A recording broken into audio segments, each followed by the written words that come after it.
বৃহস্পতিবাৰে আমাৰ আন্তঃৰাষ্ট্ৰীয় বৃক্ক দিৱস যেটো আমি আজি পালন কৰিছোঁ উদযাপন ঠিক নহয় পালন কৰিছোঁ গোটেই পৃথিৱীত যেটো কিডনি ৰোগৰ প্ৰাদুৰ্ভাৱ আৰু এটা কিডনি ৰোগৰ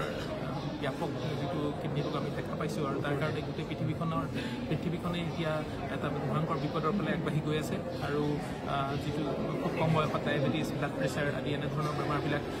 খুব বেছি অত্যধিক পেইন কিলাৰৰ প্ৰয়োগৰ বা মাদক দ্ৰব্য বা ধপাতজাতীয় খাদ্যবিলাকৰ প্ৰয়োগৰ কাৰণে আমাৰ অসম তথা উত্তৰ পূৰ্বাঞ্চলতো কিডনি ফেইলাৰ কিডনি ৰোগৰ সংখ্যা খুব ব্যাপকভাৱে বৃদ্ধি পাইছে গতিকে উত্তৰ পূৰ্বাঞ্চল বা পূব ভাৰতৰ প্ৰথমখন kidney hospital institute of urology and kidney ডিজিজত আমি প্ৰথমটো আমি আন্তঃৰাষ্ট্ৰীয় বৃক্ক দিৱস আমি পালন কৰিবলৈ আগবাঢ়িছোঁ আজি এটাই উদ্দেশ্য আমাৰ যে আমাৰ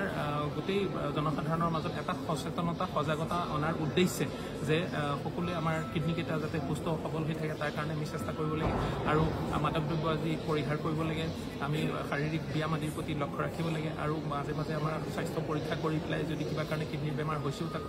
প্ৰথম অৱস্থাত ধৰা পেলাই যাতে কিডনিকেইটা সম্পূৰ্ণৰূপে বিকল হৈ নাযায় তাৰ আমি ব্যৱস্থা কৰিব লাগে কাৰণ সম্পূৰ্ণ বিকল হৈ গ'লে আমাৰ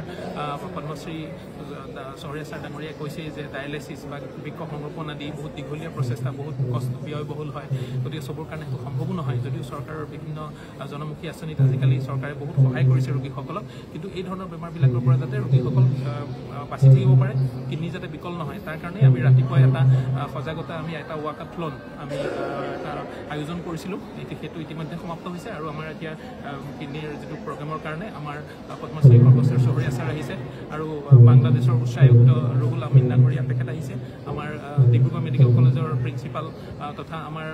গুৱাহাটী মেডিকেল কলেজৰ নেফ্ৰলজি বিভাগৰ প্ৰাক্তন